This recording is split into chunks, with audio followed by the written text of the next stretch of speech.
గత 2-3 రోజులుగా మనం రోడ్లో పోయేటప్పుడు కారులో ఈ యొక్క ట్రాఫిక్ సిగ్నల్స్ అన్నీ కనపడతాయి. ఎక్కడైతే యూటర్న్ కనపడుతుందో నాకు ఒకడే చంద్రబాబు నాయుడే గుర్తొస్తూ ఉన్నాడు. యూటర్న్ అక్కడ యూటర్న్ కారు అట యూటర్న్ తీసుకోవాలన్నా కూడా ఇది చంద్రబాబు గారి రహదారే, మనం దాంట్లో ఎందుకు యూటర్న్ తీసుకోవడం అని అనేసి యూటర్న్ తీసుకోకుండా నేరుగా పోయి ఇంకొక దాంట్లో ఇటు రావాల్సిన పరిస్థితి ఏర్పడుతూ ఉంది. నేను ఒక్కటే విజ్ఞప్తి చేస్తూ ఉండా, ప్రజలందరూ కూడా గమనిస్తూ ఉన్నారు. యూటర్న్ అంకుల్ ప్రతి విషయంలో కూడా యూటర్న్ తీసుకుంటాడు, ఏది కూడా నమ్మకం లేదు, క్రెడిబిలిటీ లేదు అన్నటువంటి విషయం ప్రజలందరూ కూడా గమనిస్తూ ఉన్నారు. రహదారుల్లో ఎక్కడైతే యూటర్న్ ఉందో అక్కడంతా చంద్రబాబు నాయుడు గారి బొమ్మ వేయాలి. అప్పుడైనా తనకు జ్ఞానోదయం అవుతుందన్నటువంటి విషయం తెలుసుకుంటాడు. ఇక ఒక సామెత ఒకటి ఉంది, ప్రావర్బియల్ సేయింగ్ అంటారు. అధికారాంతమందు చూడవలరా అయ్యగారి సొబగులు అని అన్నాయి. అధికారాంతమందు చూడవలరా అయ్యగారి సొబగులు. చంద్రబాబు నాయుడు గారి పరిస్థితి ఈరోజు ఆ రకంగా ఉంది. నిన్న చూశారు, మా పార్లమెంటు సభ్యులు సుబ్బారెడ్డి అన్న గారు చెప్పారు నిన్న ఏం జరిగింది లోక్సభ సెంట్రల్ హాల్లో అన్నటువంటి విషయాన్ని. నాకు ఒక్కటే గుర్తొస్తూ ఉంది, ఈయన డావోస్కి వెళ్ళి ఏదో ఒక సమ్మిట్ అని చెప్పి అక్కడ ఇడ్లీ వడా దోశ పూరి పొంగల్ అని అనుకుంటా ఈ ఆంధ్ర వంటకాలని నేను ప్రమోట్ చేస్తున్నానని ఏదో చెప్పాడు.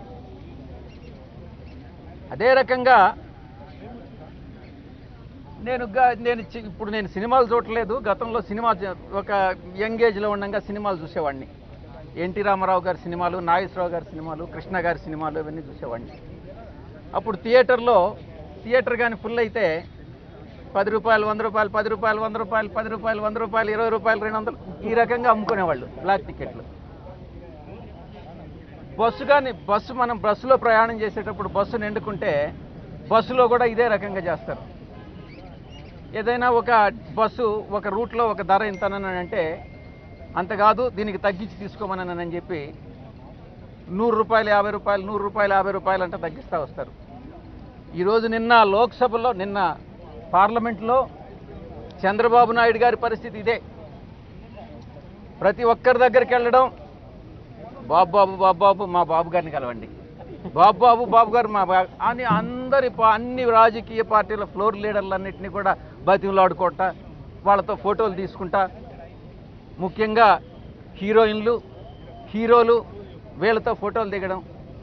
ఆంధ్ర రాష్ట్రానికి ముఖ్యమంత్రి స్థాయి వ్యక్తి వీళ్ళతో ఫోటోలు దిగడం అని అంటే అసలు మీరు ఎంత దిగజారుడు రాజకీయం అన్నటువంటిది తెలుస్తూ ఉంది.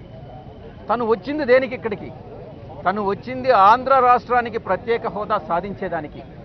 కానీ ఇక్కడ తాను చేసింది ఏంది? నిన్న పార్లమెంట్లో ఆ ఎంట్రన్స్లో ఆ మెట్ల దగ్గర చూశారు. ఇటు వంగి, నేను మామూలుగా ఈ సినిమా షూటింగ్ స్టార్ట్ అయ్యేటప్పుడు ఫస్ట్ అదేదో క్లాప్ కొడతారు. ఆ క్లాప్లో రెడీ 1 2 3 అని అంటారు. అప్పుడేందనంటే ఈయన ఇటు చూస్తున్నాడు, ఏది క్లాప్ కొట్టి షాట్ వచ్చిందా లేదా అని. ఈ రకమైనటువంటి దుస్థితి ఆంధ్ర రాష్ట్రానికి, ఆ దుస్థితికి కల్పించినటువంటి మహానుభావుడు ఈ ముఖ్యమంత్రి చంద్రబాబు నాయుడు. దీన్ని బట్టి మీరు అందరూ అర్థం చేసుకోవాలా.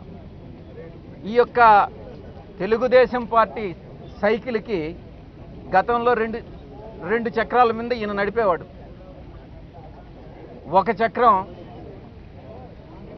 కమ్యూనిస్టులు, ఇంకొక చక్రం ఇంతకుముందు ఇప్పటికిప్పుడు గతంలో ఒక చక్రం బీజేపీ అయితే ఇంకొక చక్రం జనసేన మీద నడిపాడు. తను సైకిల్ నడుపుతూ వచ్చాడు. అటు ఒక ముందు చక్రం వెళ్ళిపోయింది, వెనక చక్రం వెళ్ళిపోయింది. అంతకుముందు కమ్యూనిస్టులు ఒక సైడు, మిగతా ఎస్పీ అన్ని రాజకీయ పార్టీలన్నీ ఇంకొక సైడు. ఈ రకంగా 2 చక్రాలు ఉన్నాయి. ఆ 2 చక్రాలు కూడా పోయినాయి. ఇప్పుడు చక్రాలు లేని సైకిల్ లాగా తయారయ్యాడు. చక్రాల కోసం ఎత్తుక్కుంటా ఉన్నాడు. ఎవరు దొరుకుతారా చక్రం బిగించుకుందామా అని. ఇది పరిస్థితి. ఎవరు ముందుకు వచ్చేటటువంటి పరిస్థితి లేదు. ఏ రాజకీయ పార్టీ కూడా తను బలపరిచేటటువంటి అవకాశం లేదు. ఈరోజు ఏకాకిగా మిగిలిపోయినటువంటి వ్యక్తి చంద్రబాబు నాయుడు. ఎందుకనంటే తనకు క్రెడిబిలిటీ లేదు, ఎవ్వరూ నమ్మేటటువంటి పరిస్థితి లేదు. తెలుగుదేశం పార్టీ ఎటువంటి పరిస్థితుల్లో అధికారం రాదు. వైఎస్ఆర్ కాంగ్రెస్ పార్టీ అధికారంలోకి వస్తుంది. జగన్మోహన్ రెడ్డి గారు ముఖ్యమంత్రి అవుతారు. ఫ్యాన్ బాగా తిరుగుతూ ఉంది, మరింత స్పీడ్గా జోరుగా ముందుకెళ్తా ఉంది. అన్ని స్థానాలు, అన్ని పార్లమెంటు స్థానాలు 25కి 25 స్థానాలు వైఎస్ఆర్ కాంగ్రెస్ పార్టీ గెలుచుకుంటుందనని, 175 స్థానాల్లో మినిమం 150 స్థానాలు పార్టీ గెలుచుకుంటుందన్నటువంటి విశ్వాసంతో మేము ముందుకెళ్తా ఉన్నాం. ప్రజలందరూ మద్దతు మా వైపు ఉంది. ఖచ్చితంగా విజయం సాధిస్తామన్నటువంటి ధీమాతో మేము ముందుకెళ్తున్నామని మనవి చేసుకుంటా ఉన్నాను. ధన్యవాదాలు. యనమల రామకృష్ణుడు కామెంట్ చేస్తున్నారంటే శాసనసభలో ముఖ్యమంత్రి చేసిన వ్యాఖ్యల్ని మీరు తప్పుగా పట్టించారు కాబట్టి మిమ్మల్ని అసెంబ్లీకి పిలిపించాల్సి వస్తుంది అంటున్నారు. 2 విషయాలు మీరు గమనించాలి. ఆయన శాసనసభలో చేసినటువంటి వ్యాఖ్యలు, శాసనసభ బయట చేసినటువంటి వ్యాఖ్యలు. శాసనసభలో చేసినటువంటి వ్యాఖ్యలకి బహుశా ఏదైనా ఇమ్యూనిటీ ఉండొచ్చేమో, కానీ శాసనసభ బయట చేసినటువంటి వ్యాఖ్యలకు ఇమ్యూనిటీ అన్నటువంటిది ఉండదు. అదే నిజమైతే ఈ యనమల రామకృష్ణుడికి కూడా అన్ని సంవత్సరాల అనుభవం కలిగినటువంటి వ్యక్తి, కొంచెం జ్ఞానం ఉండాలి. అదేగా నిజమైతే నాకెలా ఇస్తారండి privilege notice?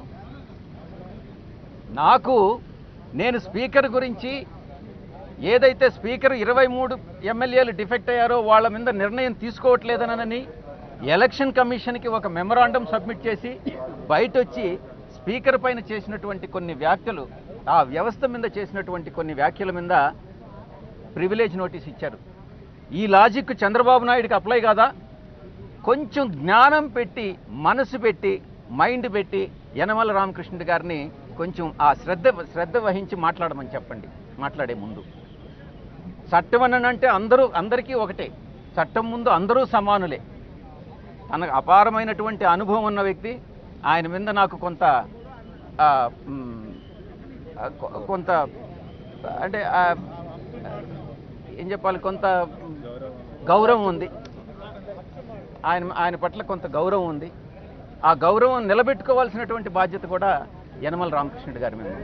Thanks sir. YSRCP వేసిన ఉత్సులో టీడీపీ పడింది. ఇది కావాలని ఆ 2 పార్టీల పోటీలో బీజేపీని లాగుతున్నారని బీజేపీ చెప్తుంది. వైఎస్ఆర్ కాంగ్రెస్ పార్టీకి ఒక విధి విధానాలు ఉన్నాయి.